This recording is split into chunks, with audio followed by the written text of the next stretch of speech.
aniq gumon qilib, aniq ishonib Allohga duo qilsa, duosini ijobat qiladi. Meni duom eshitarmikin deb ikkilanadigan bo'lsa eshitmaydi. Payg'ambarlarga ham sinov kelgan birodarlar. Robbilar tarafidan kelgan yengillikni kutadimi, kutmaydimi? Mana shu sinovni ular boshlaridan o'tkazishgan. Shuning uchun ustinga musibat keldi. Bitta mashaqqat, bitta musibat. Lekin yonida Robbingga duo qilish imkoniyating turibdimi? Demak, bitta mashaqqat oldi, bitta yengillik turibdi. Bitta musibat keldi, bitta mashaqqat keldi. Iymoning salobatmi? Iymoning salomat.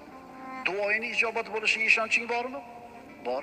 Shuni o'zi mashaqqatni oldida bir qancha yengilliklar bor ekanligini bildirmayaptimi? Birodarlar, musibat bor, yonida duo bor. Musibat bor, yonida iymon bor. Musibat bor, yonida sabr qilsang ajr olishiga umiding bor. Musibat bor, yonida sog'liging bor, oilang bor, yori birodarlaring bor. Musibat bor, atrofingda shu musibatni yengishlikka senga yordam beradigan birodarlaring bor.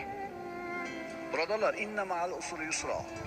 Albatta, bitta mashaqqat, qiyinchilik bilan bir qancha yengilliklar yonma-yon turadi, deyapti.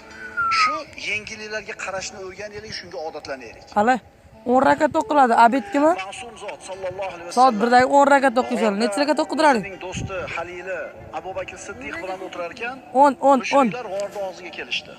4 rakat, 2 rakat. Rasululloh bilan g'orda 10 rakat o'qidilaring? 4 rakat endi tugatdilaring. Shunda yig'iladi. Necha rakat qoldi? Abu Bakr Siddiq yig'iladi. O'qilaring. Xavotir qildi. Rasululloh sallallohu alayhi vasallam: "Ya Abu Bakr, nimaga yig'layapsiz?" "Ya Rasululloh, agar oyog'ini ostiga qarasa, engishib g'orda ichiga qarasa ko'rib qolardi bizni." Asr emas. Nabiy sallallohu Ertalab o'qiladi. Ma zannuka ya Abu Bakr bi ithnayn, Allohu salisuhuma.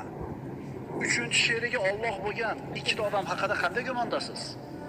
Ana birodar, musibat, mashaqqat turibdi, lekin Robbisiga bo'lgan iymoni bor payg'ambarimizning. Parvardigor Qo'l yurtdim, qo'ylar yurtdim. Ana bitta mashaqqat oldagi qancha yengilchilik. Shunda ularga Alloh tomonidan xotirjamlik keldi, g'alaba keldi, Alloh saqladi. Astagfirullah. La yukallifullohu nafsan illa ma ataha, sayaj'alullohu ba'da usrin yusra. Mana bu oyat ham sen bilan menga birodar bashorat. Bitta mashaqqatni oldida bir nechta yengilchilik bo'lar ekan.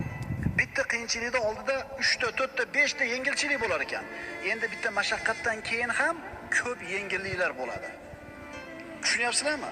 Problema bitta, yonida 4 ta yengillik bor. Problema bitta, problemadan keyin 10 ta yengillik bor. Alloh hech bir